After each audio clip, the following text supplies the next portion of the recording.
তোমার সন্তানের এত কঠিন ব্যাপার, আল্লাহর নবী বলে দিয়েছে একজন মা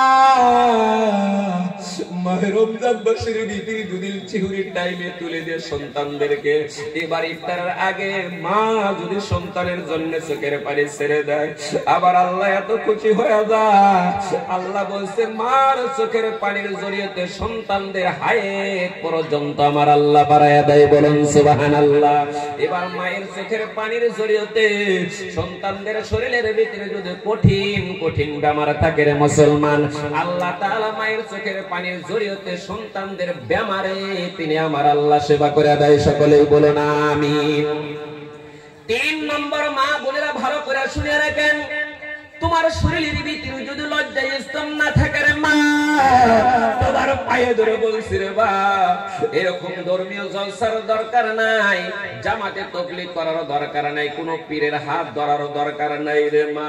আল্লাহর নবী বলে দিয়েছে একজন দাউদ এই কাশিয়াবাড়ি অঞ্চলের ভিতরে মা বোনদের ভিতরে যদি আল্লাহ গঠন করে থাকে রে মা, তোমার জরিয়তে হাজার হাজার পুরুষেরা জাহান্নামের ফয়সালা হয়ে যাবে রে মা।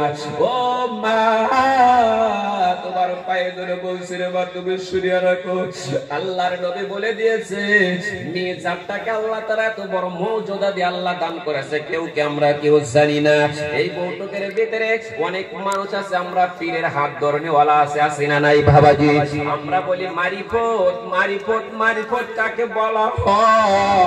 আপনাদের পায়ে ধরে বলছি রে বাবা, তোমাদের পায়ে ধরে বলছি মারিফত কোথায় থেকে আরম্ভ হলো এখন পর্যন্ত কে জানি?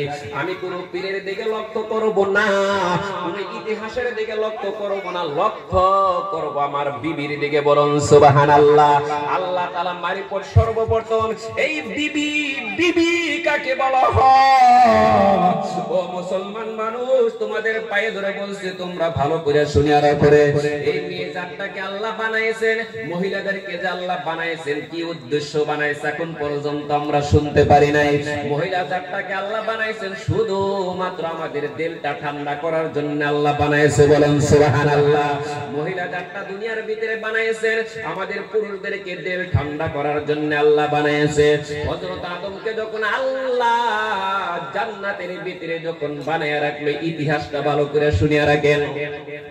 সূরা বাকারার মধ্যে রয়েছে আল্লাহ তাআলা যখন হযরত আদম আলাইহিস সালামকে জান্নাতের ভিতরে বানায়া রাখলেন, জান্নাতের ভিতরে বানা রাখার পর হঠাৎ করে আদমের জান্নাতের ভিতরে ভালো লাগে না। এ দোকানদার বাবা, বিসমিন বাবা, চাকরিওয়ালা বাবা, তোমাদের পায়ে ধরে বলছি রে মুসলমান শুনিয়া রাখো, যদি আমার শরীরের ভিতরে আমার মাথার ভিতরে বিশাল বড় একটা টেনশন ধরে যায়, এমন একটা বিজনেস চালাইছি, বিজনেসের খাতিরে দেখেন আমরা হিসাব মিলাইতে পারি না, সারাটা রাত আমার চোখে ঘুম ধরবো কি বাবা? না না, আদমের যখন ভালো লাগে না, টেনশন ধরে গেছে, কি জন্য টেনশন করে নিজেও বুঝতে পারে না রে বাবাজি। জান্নাতের ভিতরে রং তামসা, জান্নাতের ভিতরে ফল পড়ছে, এত সুন্দর বিছানার ভিতরে তিনিদের ঘুম ধরে না। হযরত জিবরাইল বলে হুজুর আপনি কি জন্য জান্নাতের ভিতরে থেকে দেখে এমন জান্নাতের এদিকে একবার আইছেন, ওইদিকে যান, আপনার শরীরে কেন ভালো লাগে না? আদম বলে জিবরাইল রে, আমার শরীরের ভিতরে যে কি জন্য ভালো লাগে না আমি নিজেও বুঝতে পারি না, এক আল্লাহ জানে। আল্লাহ বলতেছেন জিবরাইল আবার আদমকে বলো, আদম দাঁড়ি চিঠির দিকে একবার ঘুমায়া যায়, এবার উপরের দিকে যখন তাকায়, এবার মারিফতে একটা কথা আছে রে বাবা, যারা মারিফত জানেন ভালো করে শুনিয়া রাখেন। এবার দেখেন হযরত জিবরাইলের আঙ্গুলিটা দিয়ে প্রত্যেকটি পুরুষদের বাউ স্থানের তলে দেখেন একটা সেকোন একটা হাড্ডি আছে না নাই বাবাজি?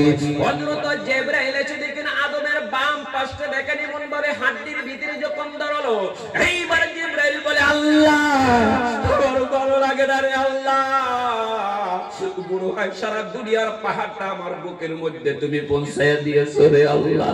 জিবরাইল যখন চিৎকার দেয় বলো আল্লাহ আমি সহ্য করতে পারি না।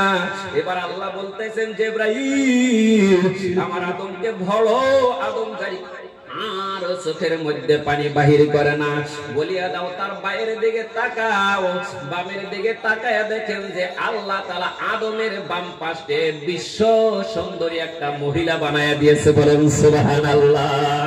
এইবার বাবাজি ভালো করে শুনে রাখেন, আদম লেকিন জান্নাতের ভিতরে ফল, জান্নাতের ভিতরে ভিতরে পরশি কত সুন্দর বিছানা, এইবার আদমের জান্নাতের ভিতরে ভালো লাগে না রে বাবা। আদমের খালি চোখ চলে যায় হাওয়ার ঠোঁটের মধ্যে, আদমের চোখ চলে যায় হাওয়ার ভুমরার ভিতরে, আদমের চোখ চলে যায় হাওয়ার বটির মধ্যে। কারণ জিনিসটা ইবলিস এবার মনে মনে চান্স করলো, আল্লাহ এই আদমকে অনেক দিন ধরে জান্নাত থেকে নামাইতে চাই, এইবার আমার চান্স। হাওয়ার রগে রগে ঢুকে এইবার দেখেন হাওয়ার দ্বারায় দেখেন আদমের মুখে গন্ধম খাওয়ায় দিল না নাই বাবাজি। পৃথিবীর মানুষ আল্লাহ তাআলা বলে দিয়েছেন, এই দুনিয়ার ভিতরে যদি মা বোনেরা যতক্ষণ পর্যন্ত সঠিক না হবে ততক্ষণ পর্যন্ত পুরুষদের ঈমান মজবুত হবে না রে মুসলমান।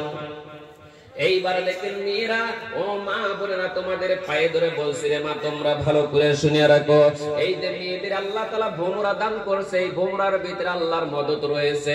ও মা বোনেরা, তোমাদের যে আল্লাহ ঠোঁট দিয়েছে, ঠোঁটের ভিতরে এত বরকত রে বা। আল্লাহ তাআলা তোমাকে ভটি দান করেছে, সব চাইতে মেয়েদের ভটির ভিতরে সৌন্দর্য তৈরি করেছে, করছে না নাই বাবাজি? আজকে আমরা যারা পুরুষ আছি রে বাবা, সব চাইতে আমাদের চোখ চলে যায় মেয়েদের সর্বপ্রথম ভটির মধ্যে চোখ চলে যায়, যায় না নাই বাবাজি? ও মা, তোমাদের পায়ে ধরে বলছি রে বা, আল্লাহ তাআলা তোমাকে দুইটা স্থান দিয়েছে, ভটি দান করেছে, শুধুমাত্র কাশিয়াবাড়ির যুবকদেরকে পাগল করানোর জন্য পাঠায় নাই রে বা। তোমাদেরকে আল্লাহ তাআলা এত সুন্দর সুন্দর স্থান দিয়েছে, কাশিয়াবাড়ির যুবকদেরকে জাহান্নামী বানানোর জন্য পাঠায় নাই রে মা।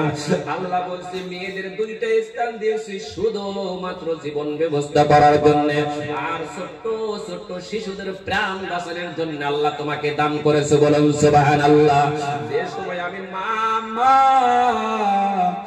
বাবা বাবা বলে ডাকতে পারি না, আমার মুখের ভিতরে একটাই শব্দ ছিল, উঙ্গা উঙ্গা বলে শব্দ ছিল। আমার মা রান্নার কাজ ছেড়ে দিয়ে, আমার মা সমস্ত ঝামেলা ছেড়ে দিয়ে দেখেন বুকের দুধটা আমার মুখের ভিতরে লাগাইয়া দিয়েছে না নাই বাবাজি? ওই সময় আমার ক্ষুধার কথা মা মা বলতে পারি নাই, বাবাকে বলতে পারি নাই। আল্লাহ তাআলা বলে দিয়েছে, একজন শিশু বাচ্চা যখন উঙ্গা উঙ্গা বলে শব্দ দেয়, মা সমস্ত ঝামেলা ছেড়ে দিয়ে বুকের দুধটা যখন মুখের ভিতরে লাগায়া দেয় রে মুসলমান, আল্লাহ তাআলা মার আমলনামায় তুমি কি লিখে দেয়।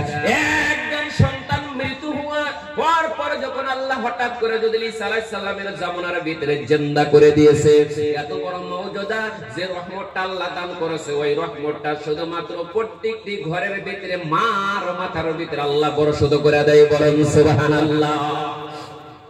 আর মুসলমান মা, তোমাদের